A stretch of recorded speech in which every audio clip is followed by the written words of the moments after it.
So everyone can hear, yes? I can hear anyway. Good. Well, I want to thank Mandala Books, Jan. I want to thank Jay Widener for bringing me back to Seattle, the home of real grunge and real peculiarity. Before I plunge into this, I should tell you, because Harper would like me to, that The Invisible Landscape, after years and years of being out of print, is shipping right now. I don't know if it's in the bookstores, but it's real. And True Hallucinations is going into paper at the same time. So if you couldn't afford the 22, wait for the 12 or the 2012.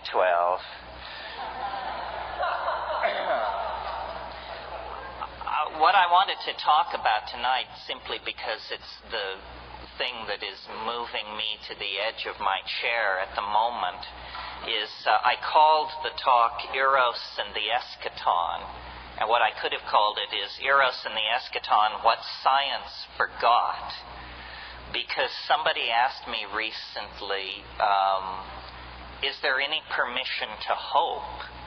More specifically, is there any permission for smart people to hope? I mean, it's easy to hope if you're stupid, but is there any basis for intelligent people to hope?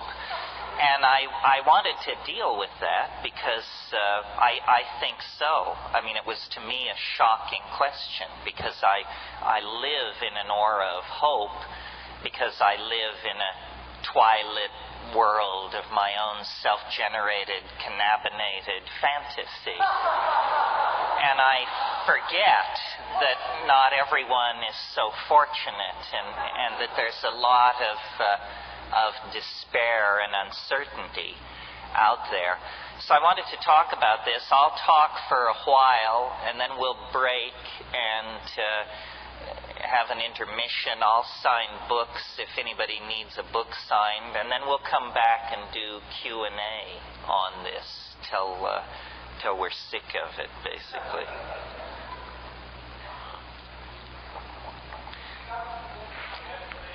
Yeah, and if there's a technician adjusting this, help me out a little bit. Eros and the Escaton, these are the two areas that I think compromise the old paradigm and give permission to hope. And strangely, neither of these words is that well known, which gives you a measure of how completely the dominator position has squelched, subverted, and downplayed any opposition to its worldview. Eros we know about in some kind of devalued, shticky, kind of glitzy way, because we get it in the eroticization of media and society. But really what Eros means in the Greek sense is a kind of unity of nature, a kind of all-pervasive order that bridges one ontological level to another. This is not permitted in the official worldview of our civilization, which is science. The world of inorganic chemistry is not thought to make any statement about the organic world, and the organic world is not thought to be extrapolatable into the world of culture and thought. There are imagined to be clear breaks in these categories. I had a biologist tell me once, if genes aren't involved, it ain't evolution. So that means you can't talk about the evolution of the earth as a physical body. You can't talk about the evolution of human social institutions. Evolution is somehow a word appropriate to biology and appropriate nowhere else. And this brings me then to the first factor easily discerned by anybody who has their eyes open, that compromises and erodes the hopeless existential view of the world that we're getting from science. And that is the idea that nature is, in fact, across all scales and all levels of phenomena, a unity. It's not a coincidence that electrons spinning around an atomic nucleus and planets going around a star and star clusters orbiting around the gravitational center of a galaxy, it's no coincidence that these systems exhibit the same kind of order on different scales. And yet science would say that is a coincidence. You know, P.W. Bridgman, who was a philosopher of science, defined a coincidence as what you have left over when you apply a bad theory.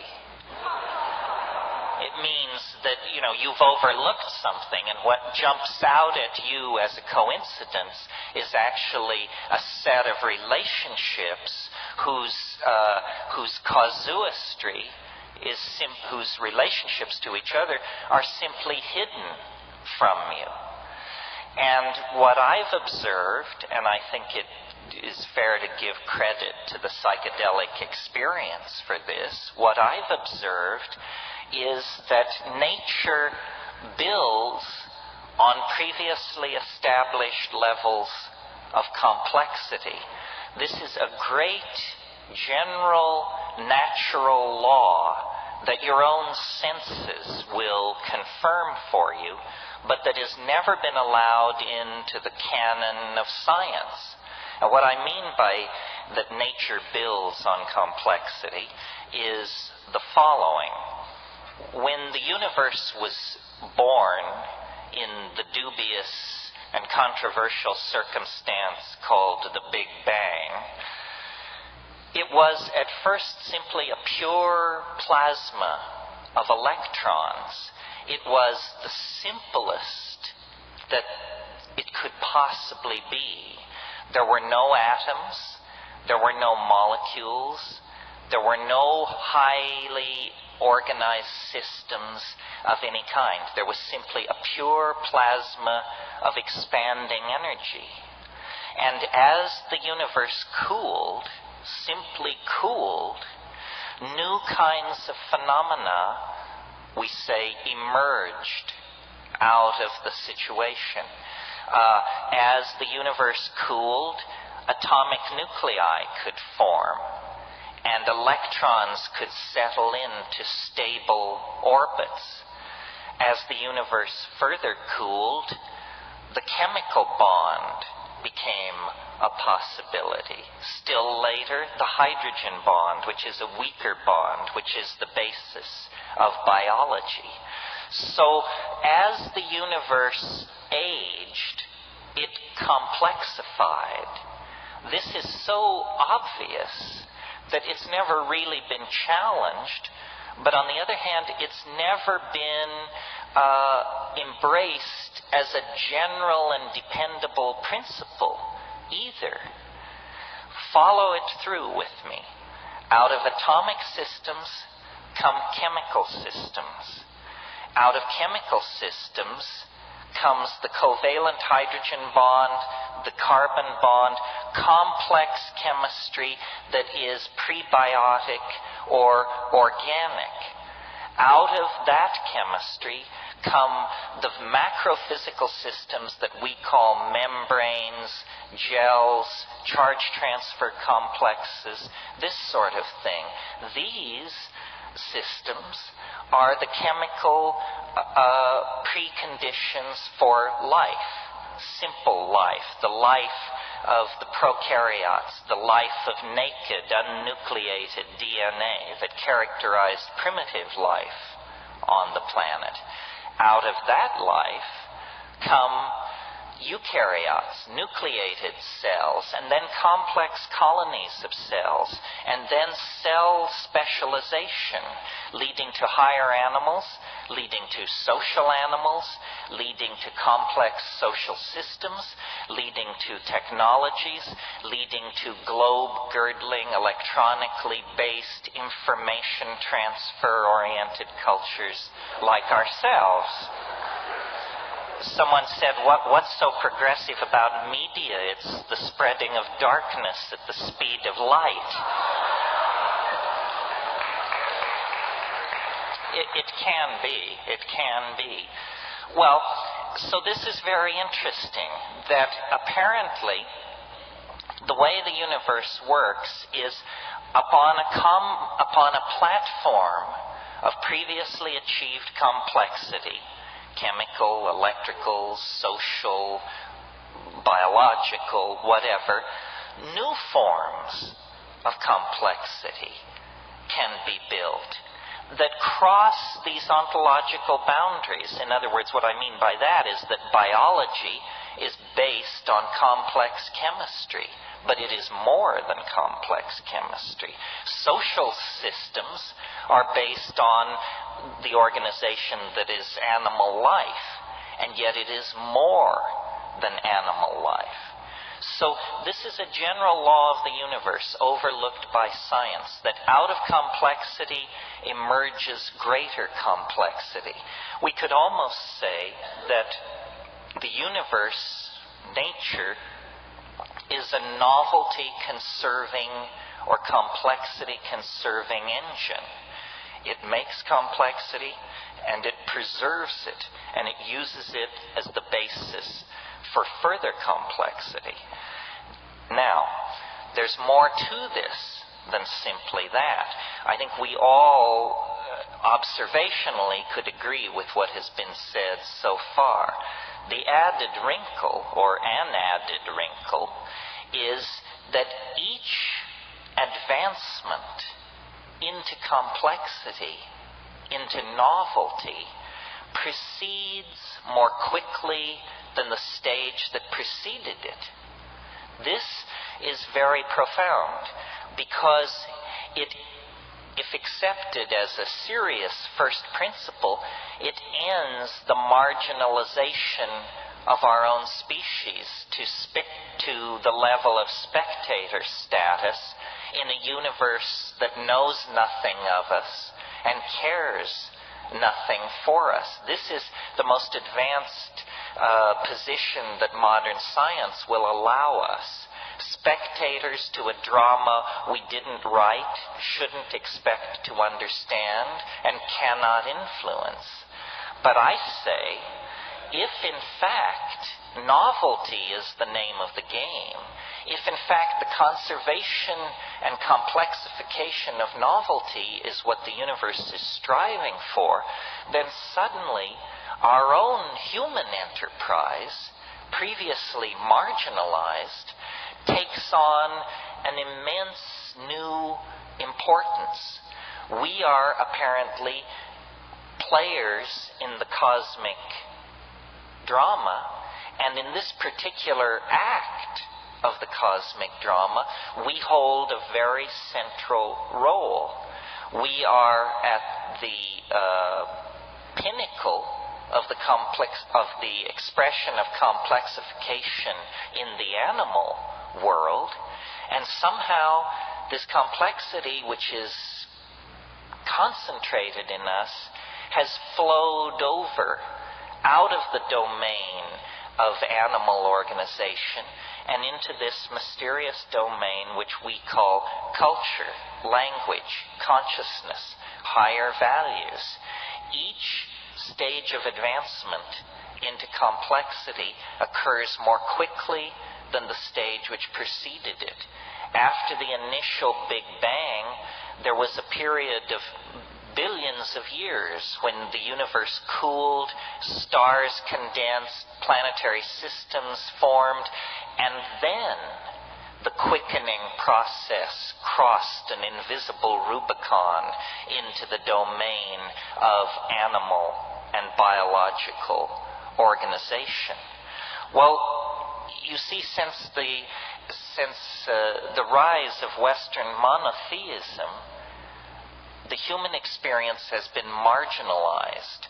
We have been told that we were unimportant in the cosmic drama.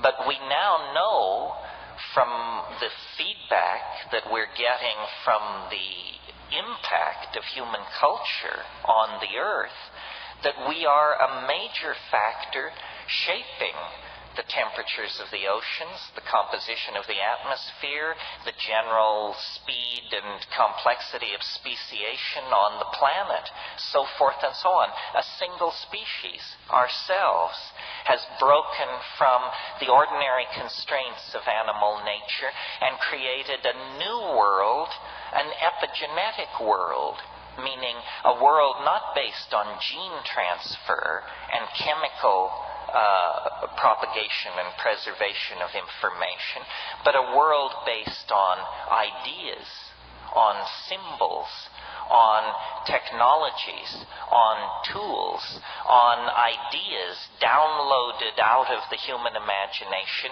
and concretized in three-dimensional space as choppers, arrow points, particle accelerators, gene sequencers, spacecraft, what have you. All of this complexification occurring at a faster and faster rate. And this brings me then to the second quality or phenomena that science has overlooked, which is the acceleration of complexification, that the early history of the universe proceeded with excruciating slowness. Then life took hold in the oceans of this planet, a quickening of process and evolution, but still things proceeded on a scale of tens of millions of years to clock major change. Then the conquest of the land, higher animals, higher exposure to radiation, faster change, species following species, one upon another. Then 50,000, 100,000, a million years ago, anyway, recently, the crossover into the domain of culture, tool-making, myth-making, dance, poetry, song, story, and that set the stage for the fall into history. The incredibly unusual and self-consuming process that has been going on for the past 15 or 20,000 years. A biological snap of the finger. And yet, in that time, everything that we call human, everything that we associate with higher values has been adumbrated, elaborated, created, set in place by one species, ourselves. This acceleration of time or complexity shows no sign of slowing down. In fact, within the fabric of our own lives, we can almost daily, hourly, by the minute, feel it speeding up, taking hold. It's a cliche that time is moving faster and faster, a cliche of the mass media. But I want to suggest that this is not a perceptual illusion or a cultural mirage, that this is actually happening to the space-time matrix, that time is in fact speeding up, that history in which we are embedded because our life of 50 to 80 years is so ephemeral on a scale of 10 to 15,000 years. But nevertheless, history is a state of incredible destabilization. It's a chaostrophe in the process of happening. It begins with animals kept in balance by natural selection, and it ends with a global internet, of electronic information transfer, and a language-using species hurling its instruments toward the stars. There is no reason for us to suppose that this process of acceleration is ever going to slow down or be deflected. It has been a law of nature from the very beginning of nature, that this acceleration was built in. What poses a problem to us as thinking individuals is that the speed of involution toward concrescence is now so great that we can feel the tug of it within the confines of our own lives. There has been more change since 1960 than in the previous several thousand years. There has been more change since 1992 than in the previous 1,000 years. Change is accelerating. Invention, connection, adumbration of ideas, mathematical algorithms, connectivity of people, social systems, this is all accelerating furiously and under the control of no one. Not the Catholic Church, the Communist Party, the IMF, no one is in charge of this process. This is what makes history so interesting. It's a runaway freight train on a dark and stormy night. This is why I'm not particularly sympathetic to conspiracy theory.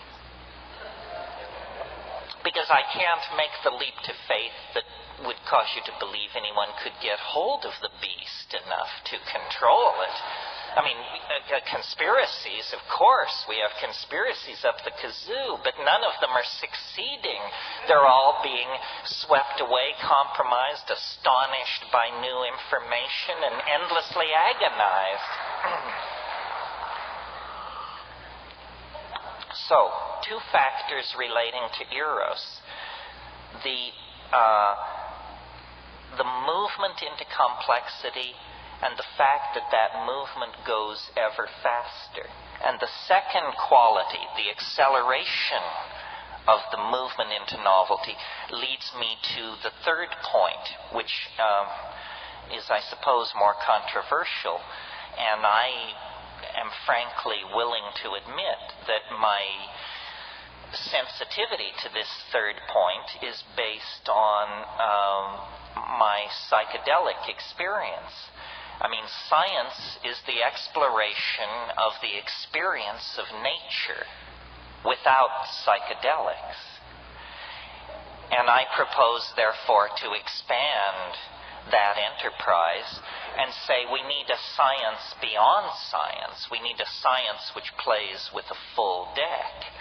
And the reason the psychedelic experience is so important here is not some namby-pamby notion that it expands consciousness or it makes you more perceptive or something like that. I mean, that is all true, but it isn't strongly enough put. A cultural point of view is like a crystal. You have an amorphous cultural medium which at certain temperatures will form a crystal of cultural convention, if you will. And within the geometry of that crystal, certain things make sense and certain things are excluded from making sense. Science is a condensed cultural point of view that is a rigid crystal of interlocking assumptions such as matter is primary, mind is tertiary, causality works from the past into the future, so forth and so on. What psychedelics do in terms of their impact on the physical brain and organism of human beings is they withdraw cultural programming. They dissolve cultural assumptions. They lift you out of that reassuring crystalline matrix of interlocking truths which are lies. And instead, they throw you into the presence of the great who knows, the mystery that has been banished from Western thought since the rise of Christianity and the suppression of the mystery religions. Now, the model that attracts me to the psychedelic experience is not that it makes you smarter, a kind of simple-minded idea, paradoxically, or the idea that you are paying attention, aren't you? Or the idea that it's some kind of magnifying glass into the personal unconscious, your trauma, your childhood memories, the satanic abuse your parents laid on you, so forth and so on. The model which I like is a geometric model, and says simply that since the rise of the Greek alphabet, print, linear thinking, and science, we have become imprisoned in a causal universe of material connectivity, and that this is a cultural myth, as much as believing that we are the sons and daughters of the great father who got out of his canoe at the second waterfall to take a leak. I mean, these are just cultural myths. What is revealed through the psychedelic experience, I think, is a higher dimensional perspective on reality. And I use higher dimensional in the mathematical sense. Literally, you are lifted out of the plane of cultural assumptions and can look down with the kind of godlike understanding that one obtains when one flies in an airplane over a landscape previously only viewed from the ground. In other words, from the vantage point of the psychedelic experience, the cultural landscape is seen more nearly in its correct perspective, seen as historically bounded, spatially and intellectually bounded. Now, it's no coincidence that if you analyze biology, what it is, it's a kind of conquest of dimensionality. The earliest forms of life were probably slimes of some sort, stabilized on a clay surface, immobile, unable to perceive light, with no sense of time, merely a fingernail or a toehold in existence. And then if you look at the entire fossil record, what you see is the evolution of senses, sensory perceptors and organs of locomotion. The perceptors, the eye, the hand, bring into the cognitive field the sense of things at a distance. And then language provides models for these things at a distance. Similarly, fins, legs, so forth, means of locomotion carry us through space. This is a journey of dimensionality. And essentially what animals are that plants are not are life forms mobile in a very conscious way in the spatial dimension. This is why, from the point of view of evolutionary biologists, animals are somehow more advanced than plants. Well, if conquest of dimensionality is the criteria, then notice that we again occupy a special and privileged position in nature, because we can not only run with the best of them, see with the best of them, but we can remember and anticipate like crazy. And other animals are not doing this. Other animals may imprint past situations of danger or opportunity, but they do not analyze experience and extrapolate it toward the hidden domain of the future. And consciousness is the generalized word that we use for this coordination of complex perception to create a world that draws from the past and builds a model of the future, and then suspends the perceiving organism in this magical moment called the now, where the past is coordinated for the purpose of navigating the future. McLuhan called it driving with the rear view mirror, and the only thing good about it is it's better than driving with no mirror at all. All right, now, what this conquest of dimensionality comes to be in the presence of psychedelics is an anticipation of the future. We can anticipate the future. We know within microseconds when the sun will rise. We know within a few percentage points where the prime rate will be in 6 months. Some things we can predict fairly closely, some things with less precision. But the perception of the future is very important to us. When we marry the need to perceive the future with the psychedelic experience, I believe we come up with data that is very, very difficult for science to come to terms with. And this is the third item, or really the second item in the list, what science forgot. It's what I call the eschaton. Now, eschaton is a rare word, until very recently unheard outside schools of theology, which I understand were a dying enterprise. Eschaton comes from the Greek word esk, which just means the end. The eschaton is the last thing, the final thing. And it's very important to science to eliminate from its thinking any suspicion that this eschaton might exist. Because if it were to exist, it would impart to reality a purpose, you see.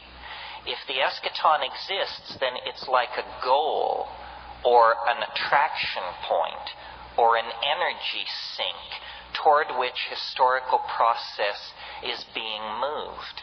And science is incredibly hostile toward the idea of purpose. If you are not involved in the sciences, this may come as somewhat of a surprise to you.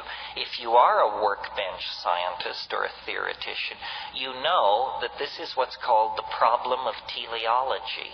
It is because modern science defined itself in the 19th century when the reigning philosophy was deism. And deism was the idea that the universe is a clock made by God, and God wound this clock and has walked away from it, and the clock will eventually run down. That theological construct was poisonous to evolutionary theory in the 19th century. And so they said, we must create a theory of reality that does not require a goal, does not require a purpose. Everything must be pushed from the past. Nothing must be pulled toward the future. The problem with this is that it does not fulfill our intuitions about reality. We can see that evolution, biological evolution, has built on chemical systems. We can see that social and historical systems build on biology. As people with open minds, or as open as they can be inside this culture, we nevertheless have this intuition of purpose. And it is dramatically underscored by the psychedelic experience, which takes the raw material of your life, your culture, your history, and tells you this is not an existential mishmash to be lived out with dignity because there's nothing else to be done with it, some kind of Camusian why not affirmation. It says no. It says, your reality is a coherent cosmos, and embedded in your own sense of identity, embedded in your own sense of purpose, is a microscopic reflection of the larger purpose that is built into the universe. Now, this is not just, blowing smoke in the sense of it's a nice idea, or it's like a religious idea, like saying Jesus loves you and so feel all right about yourself. It isn't like that. It's a theory about reality that has teeth, because reality is actually following the script that this particular version of reality dictates. Reality is accelerating toward an unimaginable omega point. We are the inheritors of immense momentum in our social systems, our philosophical and scientific and technological approaches to the world. Because we're driving the historical vehicle with a rear-view mirror, it appears to us that we're headed straight into a brick wall at 1,000 miles an hour. It appears that we are destroying the earth, polluting the atmosphere, wrecking the oceans, dehumanizing ourselves, robbing our children of a future, so forth and so on. I believe what is in fact going on is that we are burning our bridges, one by one. We're burning our bridges to the past. We cannot go back to the mushroom-dotted plains of Africa or the canopied rainforests of 5 million years ago. We can't even go back to the era of cayuse and six-shooter of 200 years ago. We have burned our bridges. We are preparing for a kind of cultural forward escape. And this question, is there cause for optimism? The answer is it depends on where you placed your bets. If you placed your bets on male-dominated institutions based on consumer fetishism, propaganda, classism, and materialism, then God help you, you should call your broker.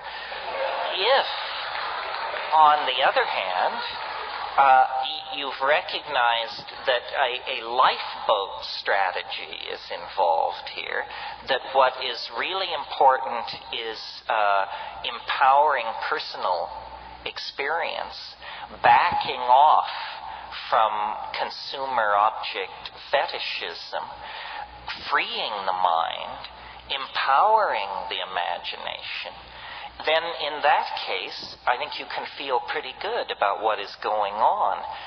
There's a lot of talk about cultural death and disenfranchisement, and it's usually couched in terms of some happy naked people in the rainforest or in Tajikistan making their rugs or milking their camels or something. And isn't it too bad that their culture is being blown up and traded in for mall culture and shopping by remote?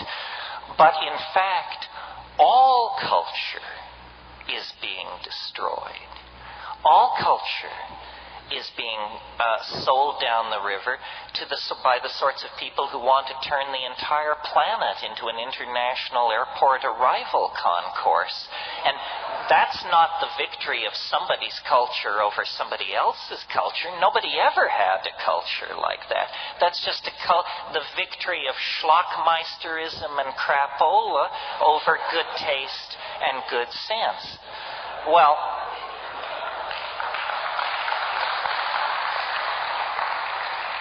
if I were dependent on the notion that human institutions are necessary to pull us out of the ditch, I would be very despairing. As I said, nobody's in charge. Not the IMF, the Pope, the Communist Party, the Jews. No. Nobody has their finger on what's going on. So then why hope? Isn't it just a runaway train out of control? I don't think so. I think the out-of-controlness is the most hopeful thing about it. After all, whose control is it out of? You and I never controlled it in the first place. Why are we anxious about the fact that it's out of control? I think if it's out of control, then our side is winning. To me, the most confounding datum of the psychedelic experience is this thing which I call the Escaton. And I want to talk about it a little bit this evening because I think it is the hardest thing for people to grasp about my particular rap.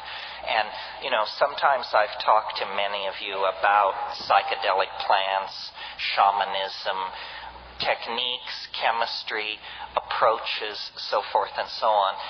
I'm approaching this evening as a graduate seminar. I figure everybody has their little mojo kit and their particular way of approaching these things. And then the question is, what kind of conclusions can we draw? And the conclusion I draw is, and this is sort of pulling together what I said before, we are central to the human drama and to the drama of nature and process on this planet. The opposition, which is science,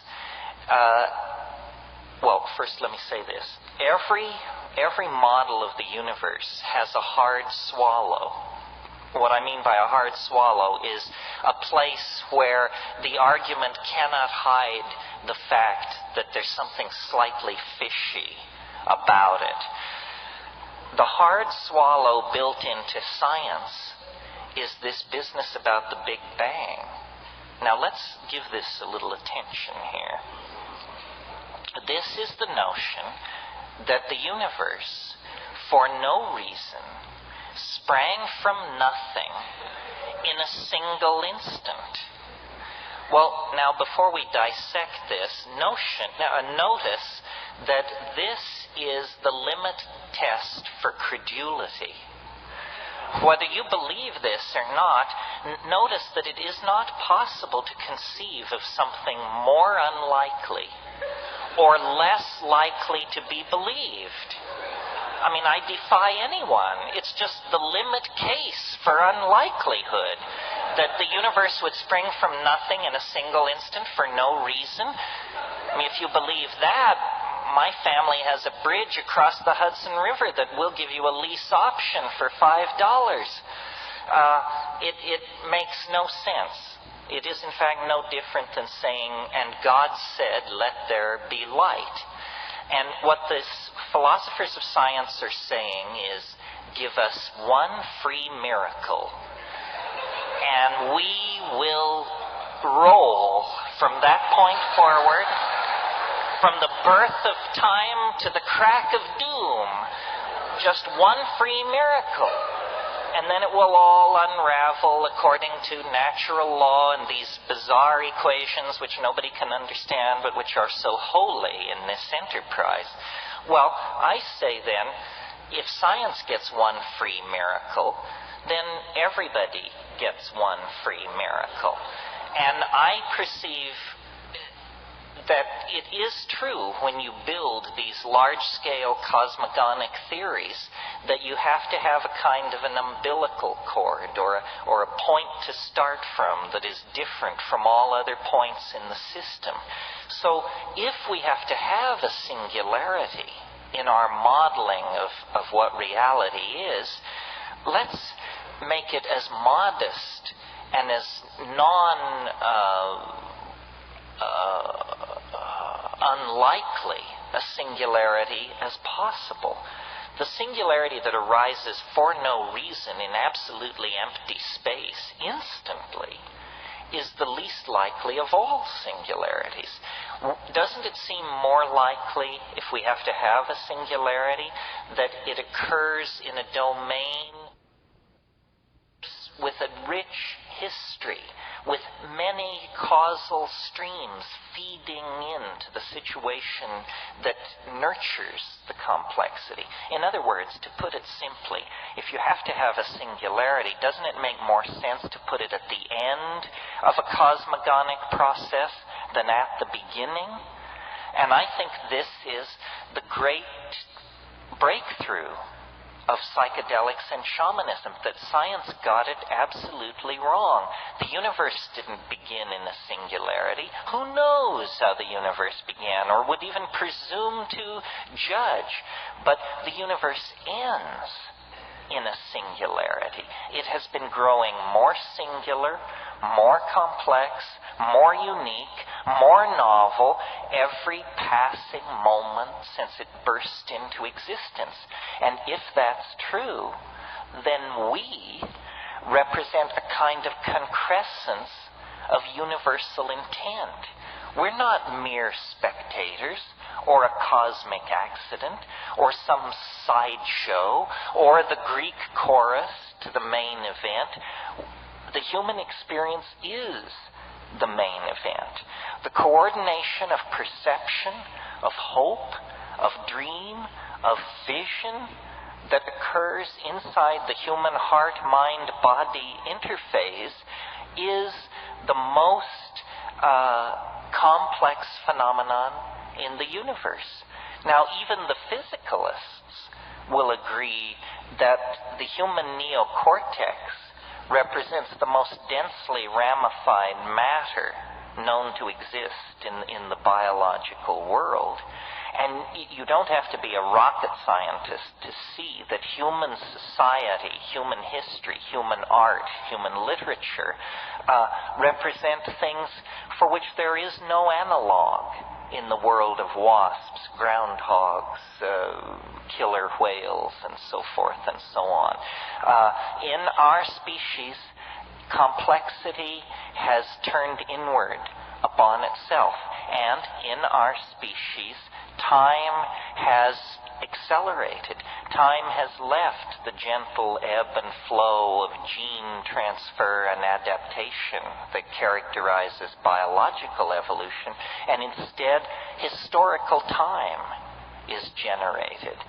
And so I believe that science and its reluctance to deal with the psychedelic experience, and the way in which science has used then law to suppress its rival, in this case, arises out of a profound discomfort on the part of science about this future state of complexification that is clearly the grail, the dwell point, the end point of the human historical process.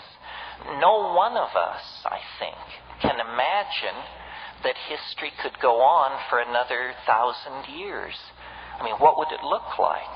At the current rate of population growth, spread of epidemic disease, rate of invention, connectivity, depletion of resources, the atmosphere, it is impossible to conceive of another 1,000 years of human history. History, then, is ending. History is a kind of gestation process. It's a kind of metamorphosis. It's an episode in the life of a species. If you think of the simple example of metamorphosis, that of caterpillar to butterfly, we all know that there is this intermediate resting stage where the caterpillar is, for all practical purposes, enzymatically dissolved and then reconstituted as an entirely different kind of organism, with different physical structures, different eyes, different legs, a different way of breathing, with wings where no wings were before, with a different kind of feeding apparatus. This is what's happening to us. History is a process of metamorphosis. It's a pupation stage. It begins with naked monkeys, and it ends with a human-machine, planet-girdling interface capable of releasing the energies that light the stars. And it lasts about 15 or 20,000 years, and during that period, the entire process hangs in the balance. It's a period of high risk. It's like what a butterfly is doing in a cocoon, or what is happening to a child in the womb. It's a gestation process where one form of life is being changed into another. Well, this would all happen naturally and with a great deal of anxiety, I imagine, as history builds to its ever more climactic and horrifying crescendo, and we would all be ignorant or very baffled about what's going on, were it not for the institution of psychedelic shamanism. Remember, I said that what is dissolved are the crystalline structures of cultural assumption.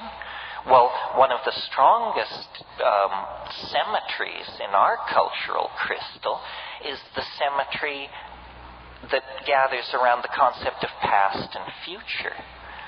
The shaman actually rises into a domain where past and future are different areas on the same topological manifold. This is not a metaphor. It's what's really going on. If you think about shamanism in its classical guise for a moment, it is about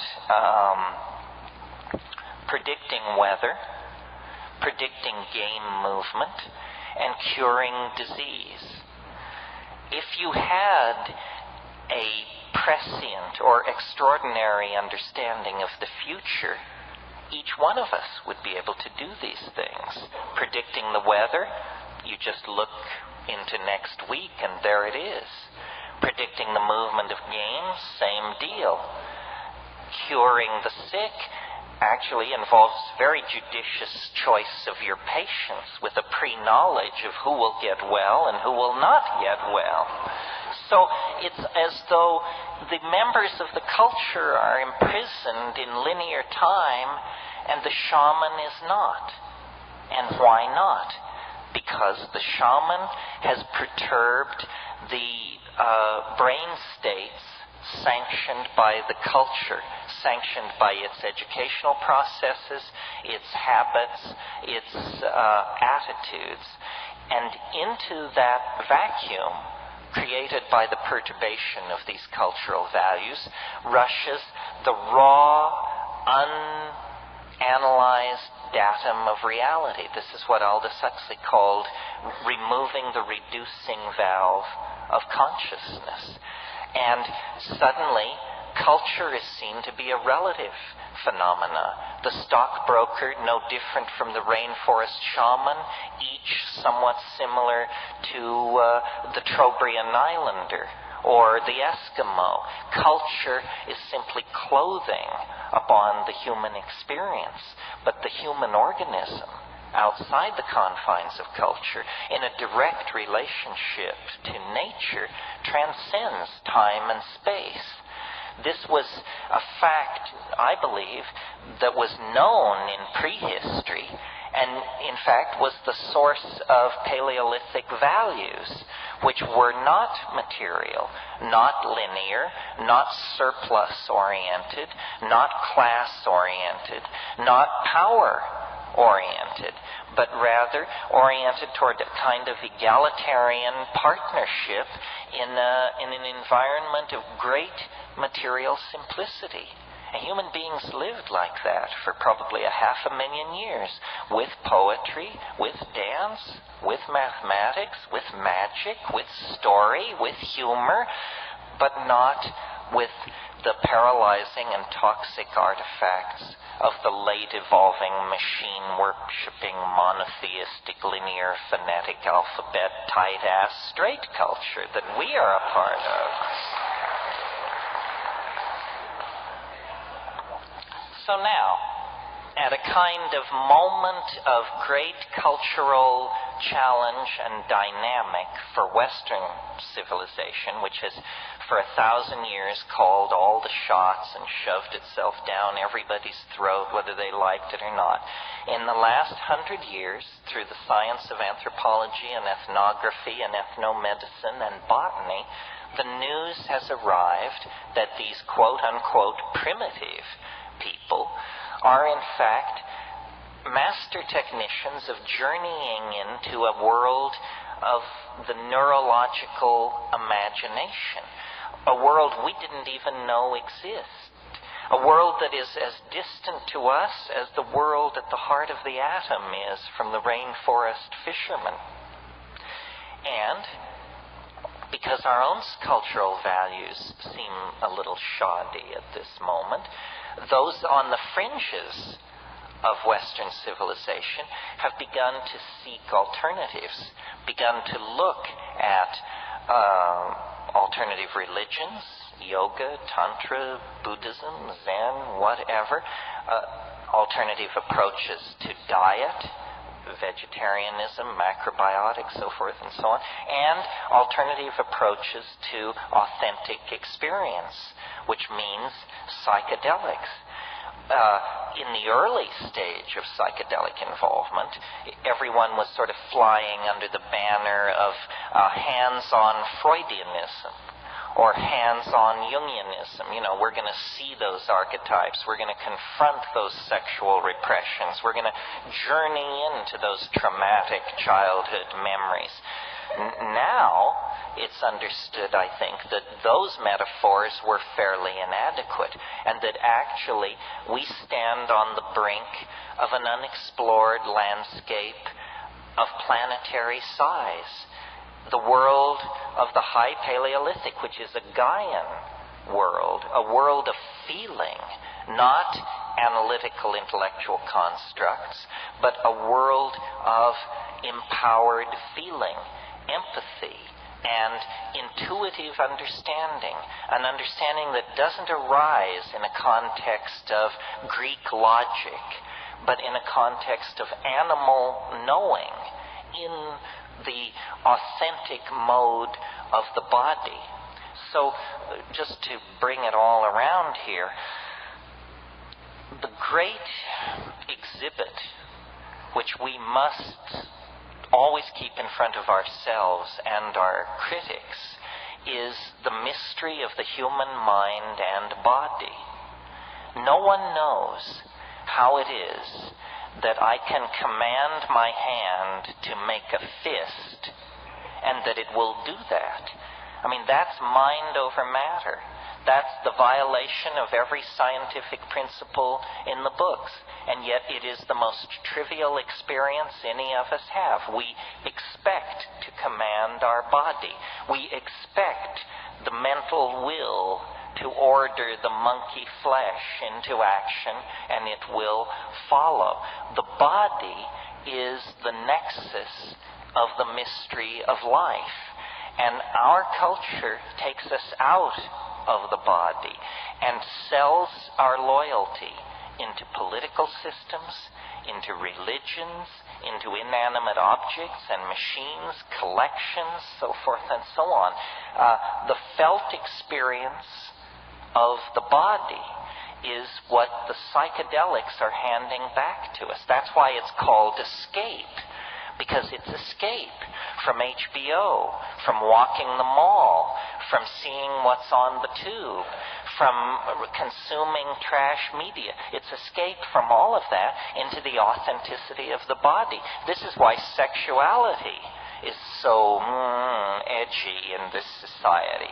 They'd make it illegal if they but could figure out how. It's the one drug they can't tear from our grip, and so they lay a guilt trip about it. But sexuality and psychedelics, by carrying us back to an authentic sense of the body, carry us back to the domain of authentic values. And more, the message that people are getting as they avail themselves of the psychedelic experience is that it is not a journey. into the human unconscious, or into the ghost bardos of our chaotic civilization. It's a journey into the presence of the Gaian mind, that the earth is a coherent whole. It is a thinking, feeling, intending being, that in terms of our value structures, it would be foolish to image as anything other than female. And when cultural values, created by male dominance and science and linearity and so forth and so on, when those values are dissolved, what is waiting there is this incredibly poignant experience of matrix, what James Joyce called the mama matrix most mysterious. Nothing more than our bodies and the earth out of which our bodies came. History, as we have lived it in the West, has been a turning of our back on that. And now history has failed. Western cultural institutions, having become global cultural institutions, now show themselves to be adequate to inspire, lead, or carry anyone into a future worth living in. At this moment, then, this reconnecting to the Gaian mind becomes a kind of moral imperative. So this whole drug issue is not an issue even about criminal syndicates or about untaxed billions or about the mental health of our youth or any of that malarkey. I mean, my God, the most destructive drugs known to the species are peddled on every street corner without restriction. The real issue is what kind of mental worlds shall people inhabit? What kinds of hope shall be permitted? What kind of value systems shall be allowed? And the value systems that aggrandize the possession of things, the tearing up of the earth, competition, classism, racism, sexism, have led us to the brink of catastrophe. Now, I think we have to abandon Western cultural values and return to the deeper wisdom of the body in connection with the plants. That's the seamless web that leads us back into the heart of nature. And if we can do this, then this very narrow neck of cultural crisis can be navigated. Very little of the past can be saved. The architectonics, the machines, the systems of monetary exchange and propaganda, the silly religions, the asinine aesthetic canons, very little of that can be saved.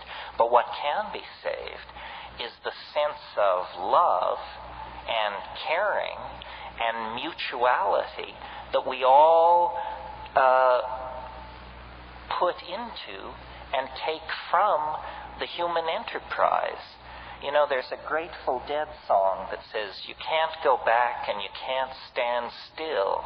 If the thunder don't get you, then the lightning will.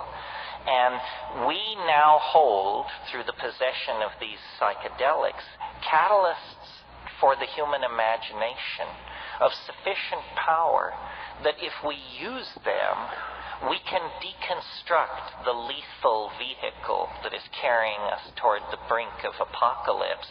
We can deconstruct that vehicle and redesign it into a kind of starship that would carry us and our children out into the broad starry galaxy we know to be waiting us. But it's a cultural test. Nature is pitiless. Intelligence is a grand experiment upon which a great deal has been risked. But if it proves inadequate, nature will cover it over with the same kind of cool impunity that she covered over the dinosaurs and the trilobites and the crossopterygian fishes and all those other folks who came before.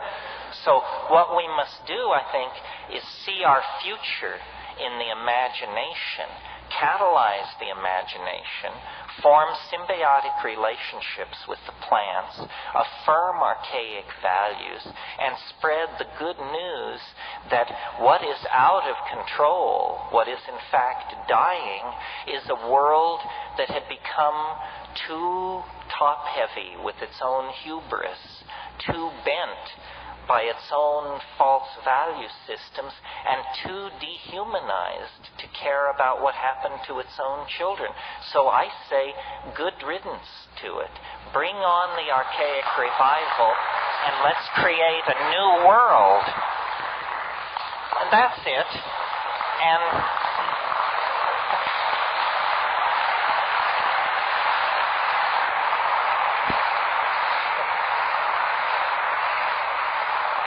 if this wasn't perfectly clear, I'm sure the questions and answers will make it so. Let's take a half-hour break. I'll sign books if anybody wants me to, and then we'll get together here for the hardcore. Thank you very, very much. Pull it together so we can get on to the fun part here.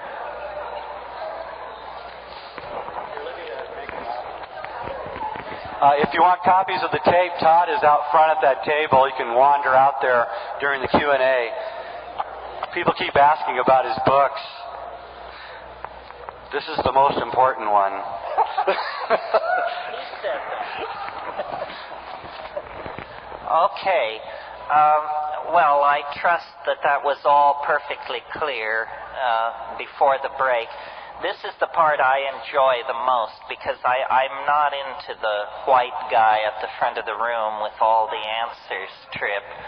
It's just unfortunate that I have the body I do. I'm actually a lesbian trapped in a man's body, but I've done the very best with that I could, which hasn't been bad, let me tell you. Yes. Wait a minute, wait. You're going to have to yell and then I'll repeat it.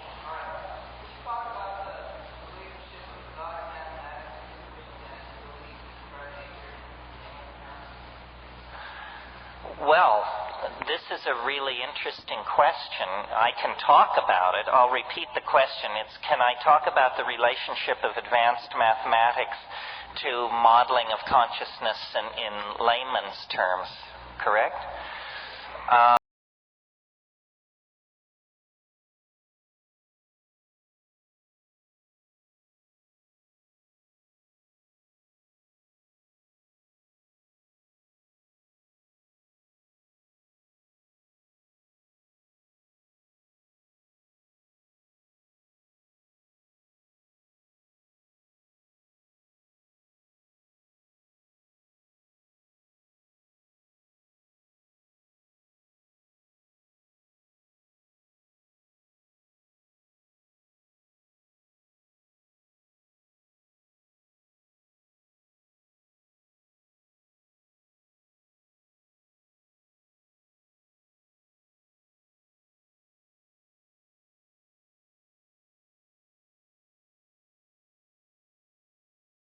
Century. It's very puzzling, and I think that it indicates a fundamental congruency between processes that are mental and the structure of the world itself. This is why I didn't get into it too much tonight in a popular lecture like this, but I'm the inventor or the purveyor of a mathematical theory of consciousness. And I believe that more powerful than any atom smasher, more subtle than any space telescope, is the human mind. The human mind is the most subtle and superb of all instruments for the study and measurement of nature. When we look into ourselves, we discover the same patterns that we discover in the birth and death of a species, the flow of a river, the collapse of a corporation, or the flowering of a love affair. It's that process is somehow under the aegis of a kind of universal equation of description. So it doesn't matter whether it's the birth and death of your hope, or the rise and fall of the Assyrian Empire, or the evolution of the Pacific Ocean. Processes always occur in the same way. And this is why there is congruence between the mental world of human beings and the world of abstract mathematics and the world of nature. These things are, as it were, simply different levels of condensation of the same universal stuff. This is why the concept of truth can have some meaning. I mean, when you think about it, truth, why should it even be possible for us as monkeys to entertain that notion? Where is it writ large that mammals traveling in packs should have any relationship to truth whatsoever? And yet the faith is that somehow thinking means something. It's not just something we do, it means something. It means something because there is sufficient freedom within the human system to be both right or wrong. And this right or wrong lays upon us the obligation of mirroring nature in models which we build in our own minds. Now, the old idea in science was that these mathematical models of nature were in fact laws, truths, eternal Platonic truths that were being teased out. In the 20th century, a slight epistemological sophistication leads to this word models, where we say we're modeling reality. And our model is only as good as we need it to be. If we're trying to model the flight of an artillery shell, the model needs to be only good enough to get the artillery shell to its target. We don't need to understand the essence of lead or the nature of motion there.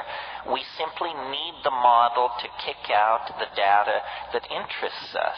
And in the 20th century, it's been understood that all knowledge is dependent upon the question asked. And the relationship of mathematics to nature is one of the profound indicators, I think, that truth can be known. Maybe not the truth, but I always think of the positivist philosopher Wittgenstein, who was once asked in a classroom situation about a certain proposition, is it the truth? And he said, well, it's certainly true enough. And, that's where we are with our modeling of the world and with our mathematics. It is the truest truth we know. It is true enough. Somebody else here. Yeah, in front.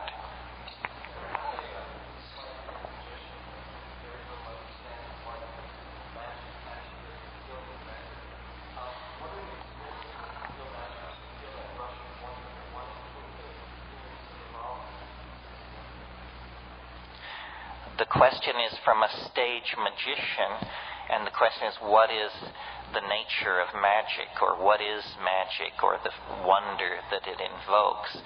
There are two theories. I mean, magic is not a trivial issue at all. There are two theories about how the world works, and each one depends on a fundamental assumption about what the world is. There's the scientific theory, which says the world is tiny packets of matter squealing along through empty space at close to the speed of light and subject to a certain set of interlocking laws. That's what science tells us the world is. Another theory is, and to my mind, a much more appealing and even intuitively correct theory, is the world is language. The world is made of language. We can say that the world is composed of little demons doing calisthenics, each one the size of a pissant's eyebrow, Or we can say the world is made out of wave mechanical packets of matter flying along at the speed of light.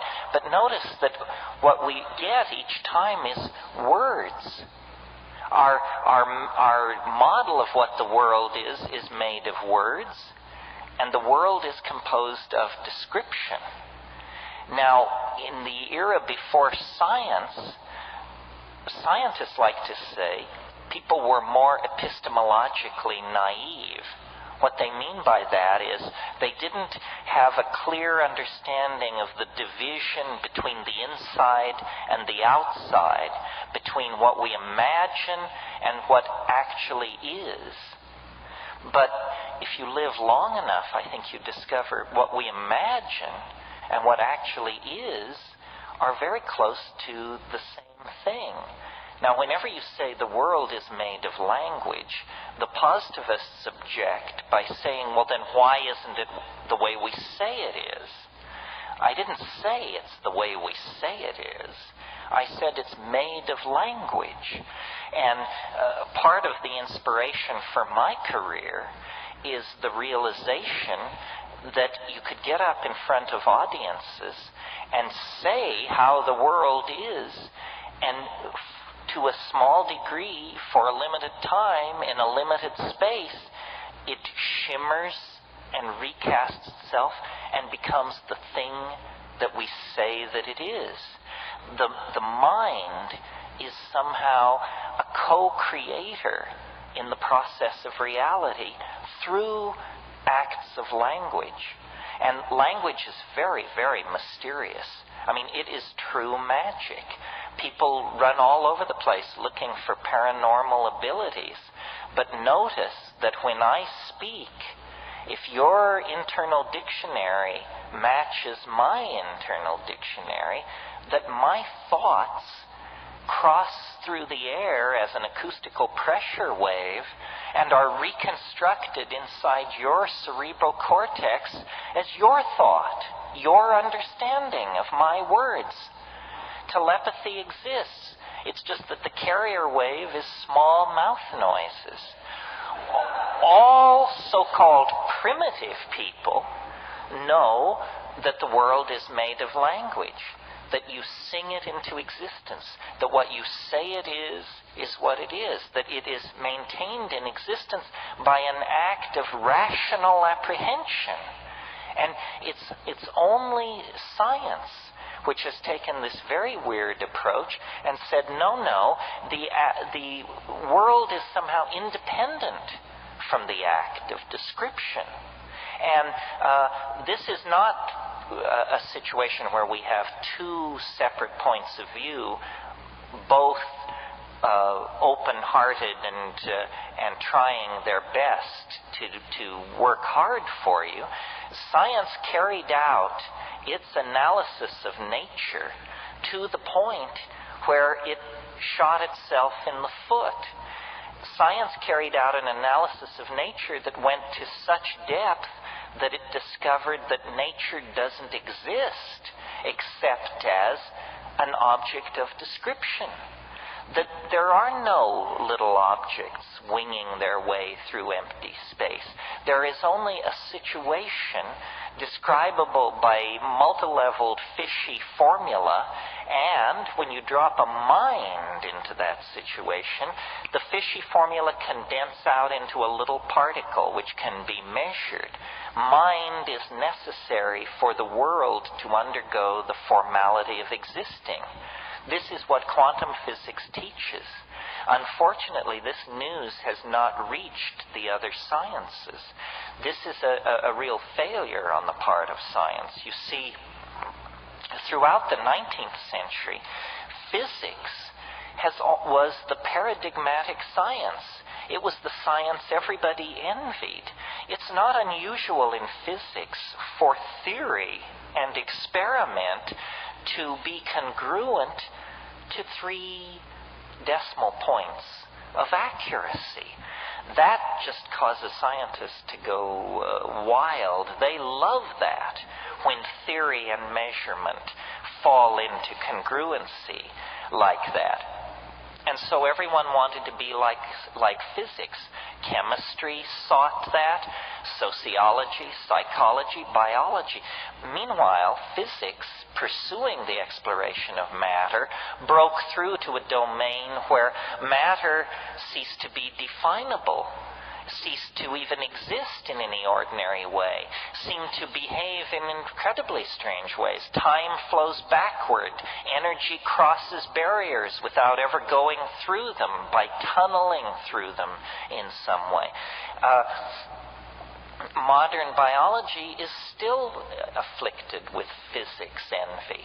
Meanwhile, physics has gone on to a realm of such exotic and surreal uncertainty that it's, at this point, to the left of psychology in the precision of its metaphors. So science has undercut itself and now exists in a state of unrecognized crisis that hopefully the psychedelic experience will exacerbate to the point where this will arrive on the plate of every experimentalist and observational and observer of nature.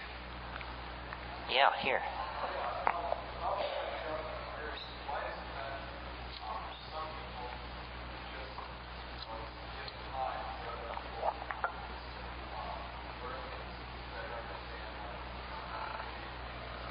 People don't take enough.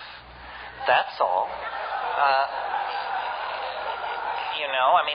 People are confused about what's going on. First of all, taking psychedelics has a certain measure of chicness about it. Well, everybody wants to be chic, and you can get into the club merely by saying you took it. But you don't want to lie like a dog, so the way to get into the club without paying your dues is to take some pissant amount and then run around raving about that. So when we talk about the psychedelic experience, it's not clear we're all talking about the same thing. It's sort of like talking about France, and you have the people who changed planes in the airport and the people who moved there for 30 years and learned the literature and got a job and married the locals.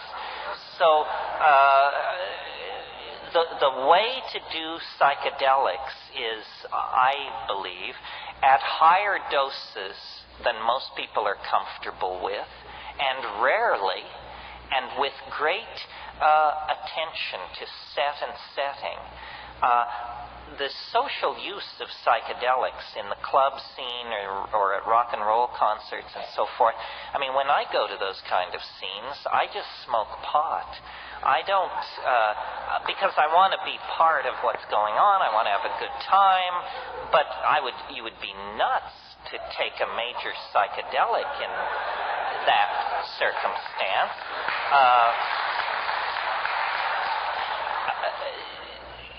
Socially dense environments filled with light and noise are a strategy for coming down. If you took a drug you didn't like, the smartest thing to do would be to jog around the block 10 times and then chop a bunch of wood. Very similar to dancing your ass off, in other words. So the way I recommend doing psychedelics is in silent darkness, and with as little input from other people as possible. I say alone if you are experienced. If you're really confident, just alone, for crying out loud. If that gives you pause, and you must have a sitter, and let's use the word sitter, not guide. My God, nobody's guiding you anywhere. They have no more notion where you are than, we know where Judge Carter is at this point. So the sitter, and my idea of the perfect sitter is, you have a little Tibetan bell by your side, and the sitter is 3 rooms away, and if you need the sitter, you ring the bell, they stick their head in the room and say, "It's cool, lay down," and, do that. And as long as this question was brought up and so much of the lecture was somewhat high-toned, let me get into this for a minute. there are thousands of altered states. You know, we know them: orgasm, indigestion, 2 cappuccinos, but high-toned. Let me get into this for a minute. There are thousands of altered states. You know, we know them: orgasm, indigestion, 2 cappuccinos, where tequila takes you. So, endless altered states. And I'm not really interested in them more or less than any of you are. I mean, they're part of life. But what I'm interested in as an experimentalist, as a connoisseur of nature, you know, somebody who loves fossils, butterflies, rainforests, that kind of thing, is this family of compounds called the indole hallucinogens. Indoles. And they cause hallucination. And some people say, you know, that I'm a fetishist about this, that who cares, or that there are other things besides hallucination. Yes, I know, maybe, and of course, but the reason I'm so fascinated by hallucinations is because, to my mind, when you're hallucinating, you have an absolutely clear proof that you are not generating this material. You know, it's not funny ideas. It's not racing thoughts. It's not insight into what your boyfriend really meant yesterday. That kind of thing we all can generate by just inspecting our own minds. But a hallucination is to be in the presence of that which previously could not be imagined. And if it previously could not be imagined, then there is no grounds for believing that you generated it out of yourself. I mean, we should each know our own inventory. You know what's in your cupboard. You know what's in your chest of drawers. For God's sake, you ought to know what's in your mind. Well, then if something comes forward and you say, that's not mine, that's not in my inventory, then you have a kind of perfect proof that this is coming from somewhere else. And then the question becomes, where? And we can set off into that. Opinions differ, and nobody has God's truth on it. A reductionist, somebody who didn't like these substances, would say, oh, well, it's just neurological chaos. It's just you've interrupted the normal functioning of good brain chemicals, and evil brain chemicals are now giving a sense of a chaos. Well, that just doesn't cut the mustard. I mean, that kind of stuff may work if you're talking to the troops, but not if you're talking to anybody who's ever been there. I know what a neurological chaos would look like. It would look like bright lights, moving patterns, colored this, something that. It would not be ruins, landscapes, machines, paintings, works of art, building plans, weapons, bits of manufactured technological detritus. These things are too coherent. They're objects in some kind of superstructure of the mind. And for me, this was the revelation. I didn't get into this business by being an airhead or a screwball. My attitude was always, if it's real, it can take the pressure. You know, you don't have to pussyfoot around the real thing. If they're telling you, oh, you must lower your voice and avert your gaze or this and that, then you're probably in the presence of crap. Because the real thing is real. It doesn't demand that you adjust your opinion to suit it. It's real. That means it is preeminent. That means it sets the agenda. And I studied yoga. I wandered around in the East. I was fast shuffled by beady-eyed little men in dhotis. I know the whole spiritual supermarket and rigmarole. And I find nothing there to interest me on the level of, 5 grams of psilocybin mushrooms in silent darkness. I mean, that's where the pedal meets the metal. That's where the rubber meets the road. And the inspiration for me to get up and talk to an audience like this simply comes from the fact that I cannot believe that this could be kept under wraps the way it has. I mean, I kidded with you earlier that they would make sex illegal if they could. Well, they can't, so it isn't. But the psychedelic experience is as central to understanding your humanness as having sex, or having a child, or having responsibilities, or having hopes and dreams. And yet it is illegal.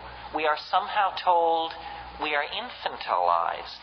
We're told, you can wander around within the sanctioned playpen of ordinary consciousness, and we have some intoxicants over here. If you want to mess yourself up, we've got some scotch here and some tobacco and red meat and some sugar and a little TV and so forth and so on. But these boundary-dissolving hallucinogens that give you a sense of unity with your fellow man and nature are somehow forbidden. This is an outrage. It's a sign of cultural immaturity, and the fact that we tolerate it is a sign that we are living in a society as oppressed as any society in the past.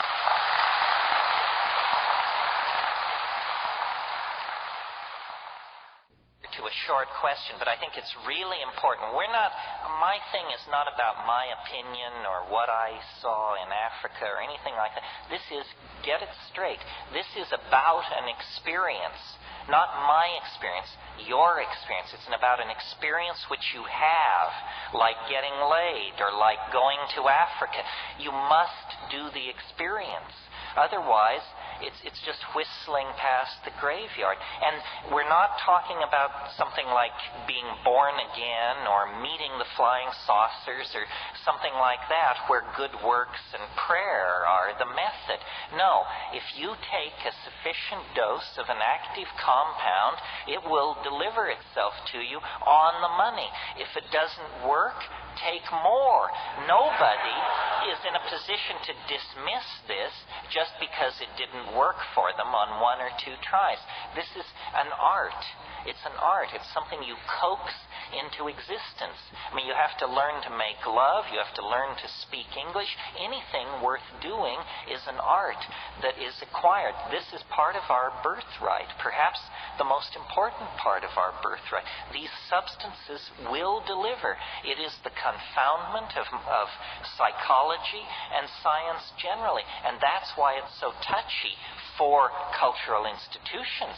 But you are not a cultural institution. You are a free and independent human being. And these things have your name written on them in big gold letters. Yes, here.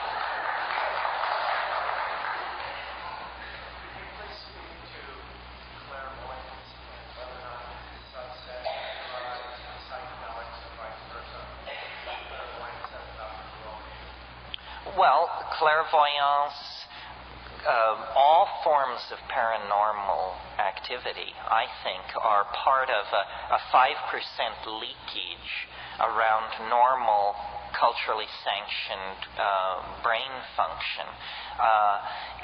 If you read Stan Grof's books about LSD, which is one case history after another, virtually every paranormal phenomenon ever cataloged has occurred under the influence of LSD.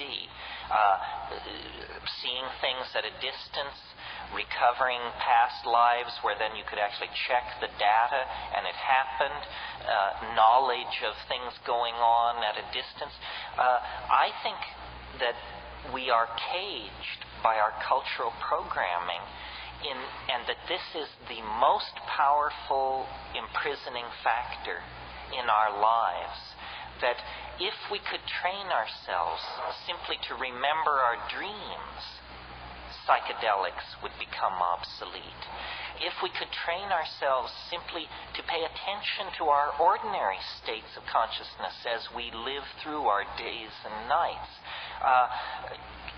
Culture is a mass hallucination. And when you step outside the mass hallucination, you see it for what it is worth. Language is partially the key here. We cannot move into a reality that we cannot describe. If we can't describe a world, we can't be there. And so the interesting place to be is at the cutting edge of language. And it's interesting that the legacy of the 1960s is a legacy of language evolution. I mean, concepts like ego trip, vibe, bummer, so forth and so on. I mean, we sneer at these concepts, but there was no word for these things before. Once there is a word, then that word is like a stepping stone out into the fog. And as long as we let the establishment set the language agenda, we will be imprisoned in the tiny, rather pedestrian world of consumerism and schlocko values that the establishment has prepared for us. So the way I think of these psychedelics, or a different way, is that they're catalysts for the imagination. Catalysts to say what has never been said, to see what has never been seen, to draw, paint, sing, sculpt, dance, and act what has never before been done, to push the envelope of creativity and language. And what's really important is, I call it the felt presence of direct experience, which is a fancy term which just simply means we have to stop consuming our culture. We have to create culture. Don't watch TV. Don't read magazines. Don't even listen to NPR. Create your own road show. The nexus of space and time where you are now is the most immediate sector of your universe. And if you're worrying about Michael Jackson or Bill Clinton or somebody else, then you are disempowered. You're giving it all away to icons. Icons which are maintained by an electronic media, so that you want to dress like X or have lips like Y or something. This is shit-brained, this kind of thinking. That is all cultural diversion. And what is real is you and your friends and your associations, your highs, your orgasms, your hopes, your plans, your fears. And we're told, no, we're unimportant, we're peripheral, get a degree, get a job, get a this, get a that, and then you're a player. You don't even want to play in that game.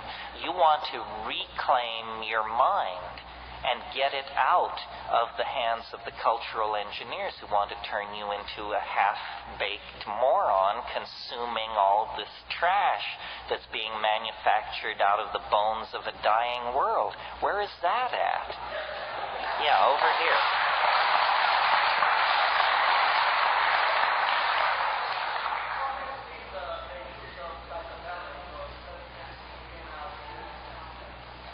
Well, religion is simply the word we use to describe our intuition that there is something outside the realm of culture and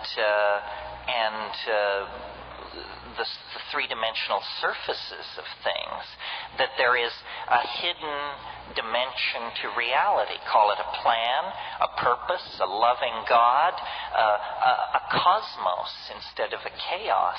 And psychedelics, I believe, reveal a greater order than the order of the human world. This is why the way I do them is either in darkness, which means surrounded by the body, my body, which is part of nature, or in nature itself, in the mountains, at the beach, in the jungle. Because what we are lacking existentially is any sense of order, meaning, and beauty. in the world because the society we're living in has no order or beauty or meaning. It's just a scam and a rat race. But if you take the psychedelics in these contexts where the culture and its artifacts are suppressed, then you connect up to the greater whole. The question of God, meaning in Milton's phrase, the God who hung the stars like lamps in heaven, I don't think psychedelics can address that definitively.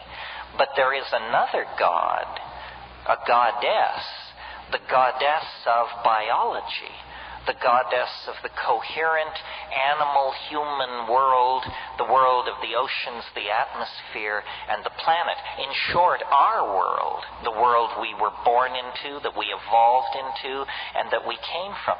That world, the psychedelics want to connect us up to, because our individuality as people and as a species is an illusion of bad language that the psychedelics dissolve into the greater feeling of connectedness that underlies our being here. And to my mind, that's the religious impulse. It's not a laundry list of moral do's and don'ts or a set of dietary prescriptions or practices.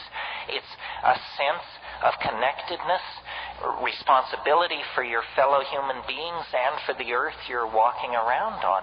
And because these psychedelics come out of that plant-vegetable matrix, they are the way back into it. I want a woman here.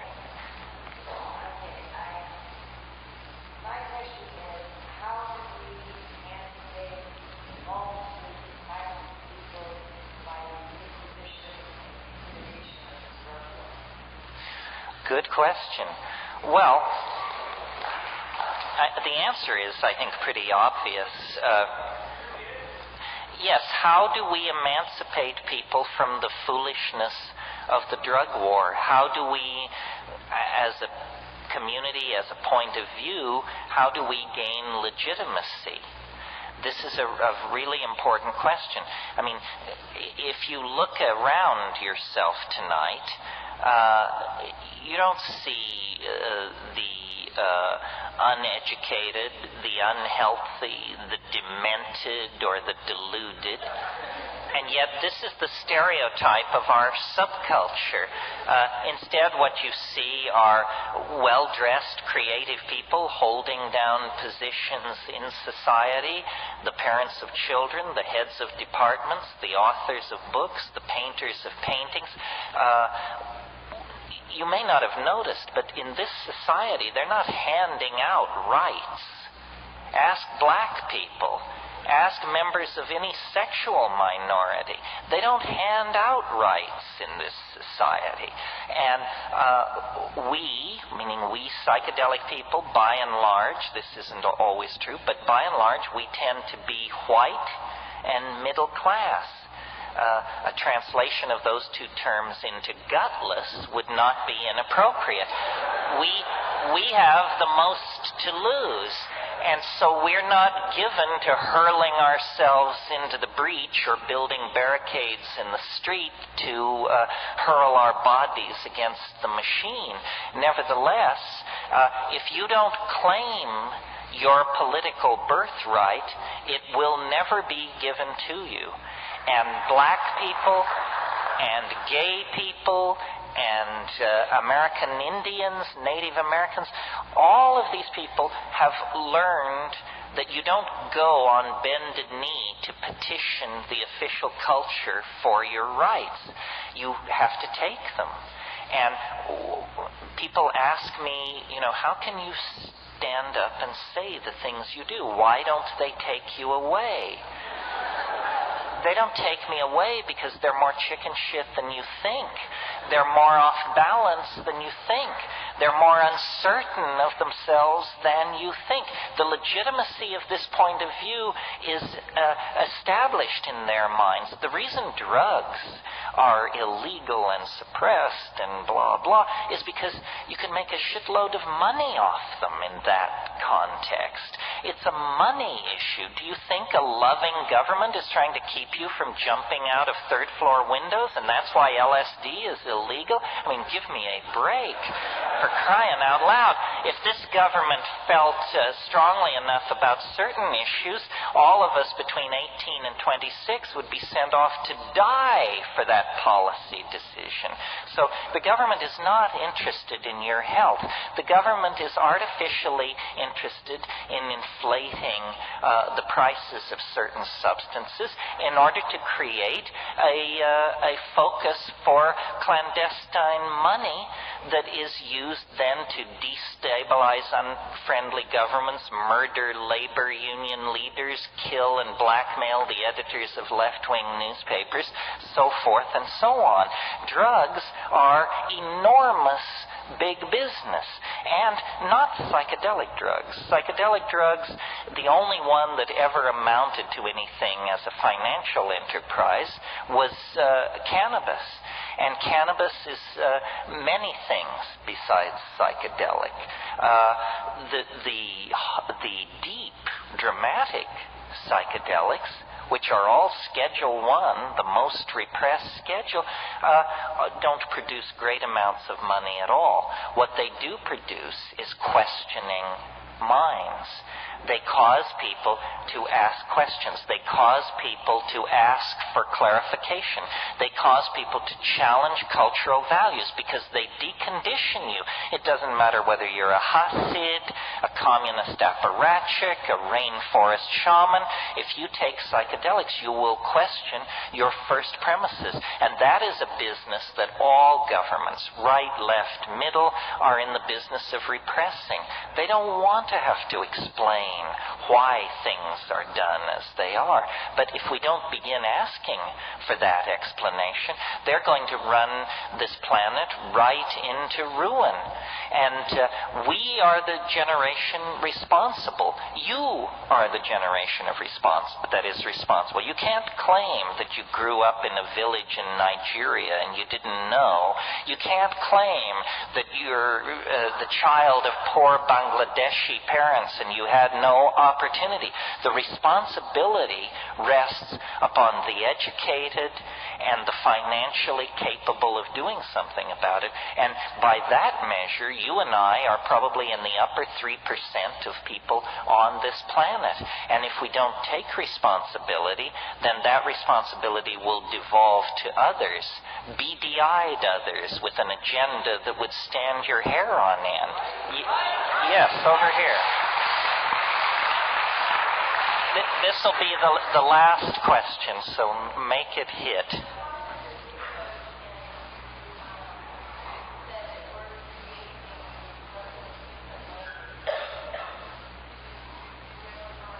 Uh-huh.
Well, let's go back and talk about schizophrenia for just a second. The question is, schizophrenia involves basically breaking with ordinary value systems, and how does it relate to the psychedelic state? And people who have schizophrenic relatives in their family tree, how should they relate to the psychedelic experience and so forth? I mean, I'm extrapolating, but that's the basic thing.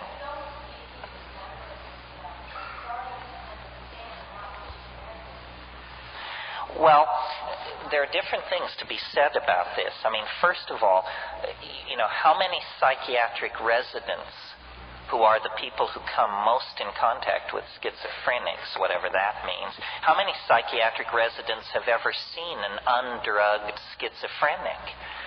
Very, very few, because the very first thing that happens is, for the convenience of physicians and the nursing staff, some outlandish drug is brought into the picture, which then deflects this healing process from ever reaching any kind of natural conclusion.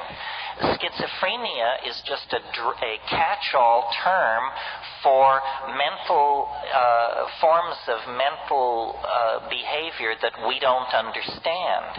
In the 19th century, there was a term, melancholia, which we would now call bipolar depression, so forth and so on. But all forms of sadness, unhappiness, maladaptation, so forth and so on, were poured into this label, melancholia. Now, schizophrenia is a similar thing. I can remember an experience I had years ago. I was in the Tolman Library at the University of California, which is the psych library, and I was looking up some drug or something, and I just saw a book, and I pulled it off the shelf, a book about schizophrenia, and it said the typical schizophrenic lives in a world of twilight imagining, marginal to his society, incapable of holding a regular job. These people live on the fringes, content to drift in their own self-created value system. I said, that's it. That's it. Now I understand. We have no tradition of shamanism. We have no tradition of journeying into these mental worlds. We are terrified of madness. We fear it because the Western mind is a house of cards, and the people who built that house of cards know that, and they are terrified of madness. Tim Leary once said, or I gave him credit for saying, he later told me he never said it, but whoever said it, this was a brilliant statement. Someone once said, LSD is a psychedelic substance which occasionally causes psychotic behavior in people who have not taken it. Right? And I would bet you that more people have exhibited psychotic behavior from not taking LSD, but just thinking about it, than ever exhibited it from taking it. Certainly in my family, I watched my parents both go psychotic from the mere fact that LSD existed. They would never have taken it. There is a great phobia about the mind. The Western mind is very queasy when first principles are questioned. Rarer than corpses in this society are the untreated mad, because we can't come to terms with that. A shaman is someone who swims in the same ocean as a schizophrenic, but the shaman has thousands and thousands of years of sanctioned technique and tradition to draw upon.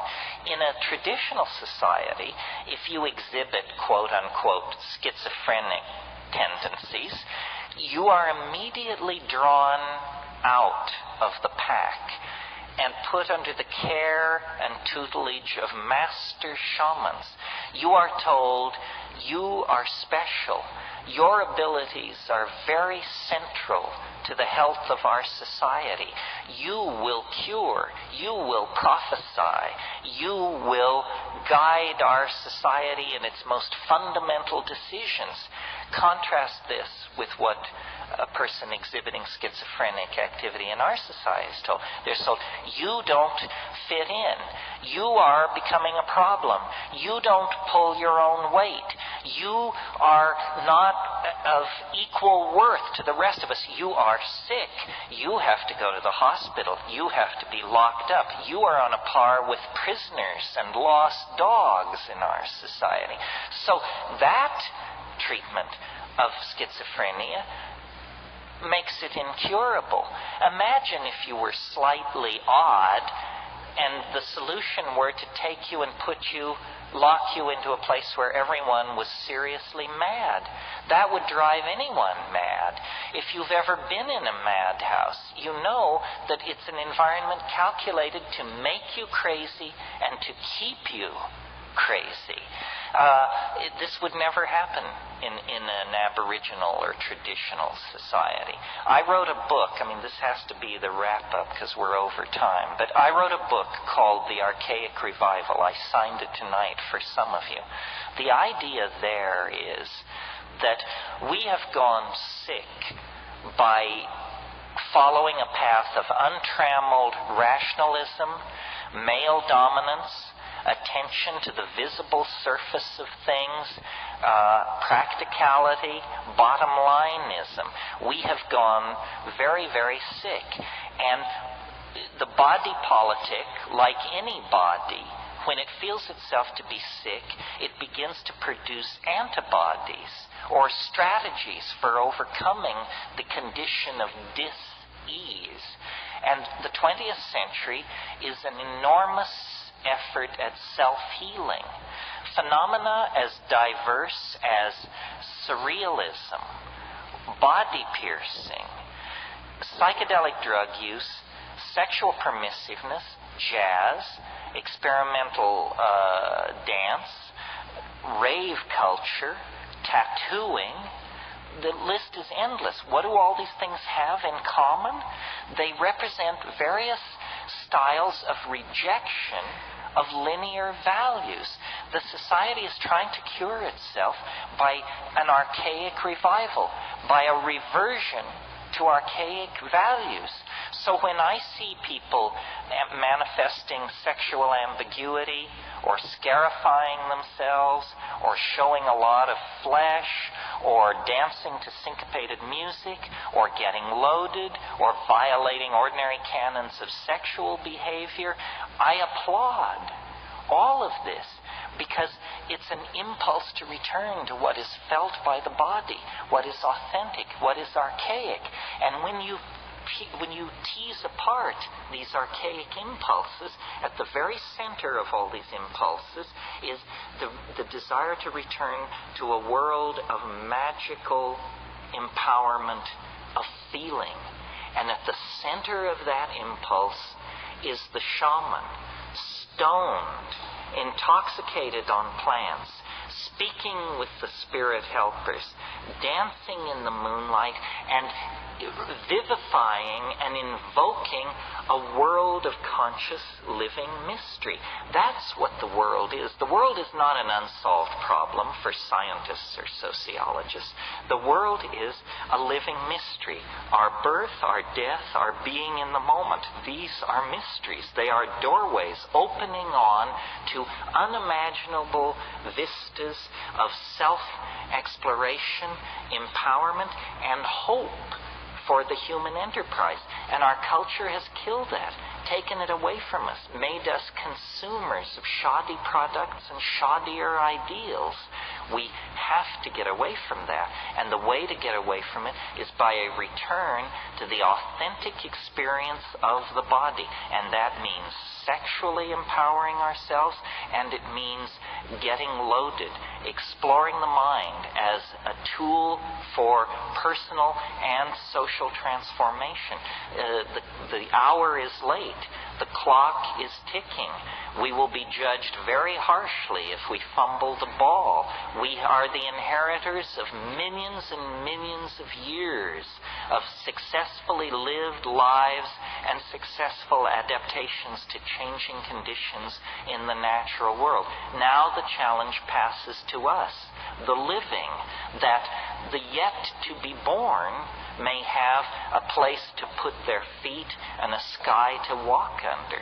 And that's what the psychedelic experience is about, is caring for, empowering, and building a future that honors the past, honors the planet, and honors the power of the human imagination. There is nothing as powerful, as capable of transforming itself and the planet as the human imagination. Let's not sell it straight. Let's not whore ourselves to nitwit ideologies. Let's not give our control over to the least among us. Rather, claim your place in the sun and go forward into the light. The tools are there. The path is known. You simply have to turn your back on a culture that has gone sterile and dead and get with the program of a living world and a re-empowerment of the imagination. Thank you very, very much.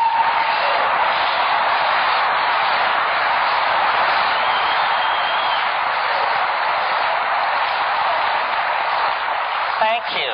Thank you.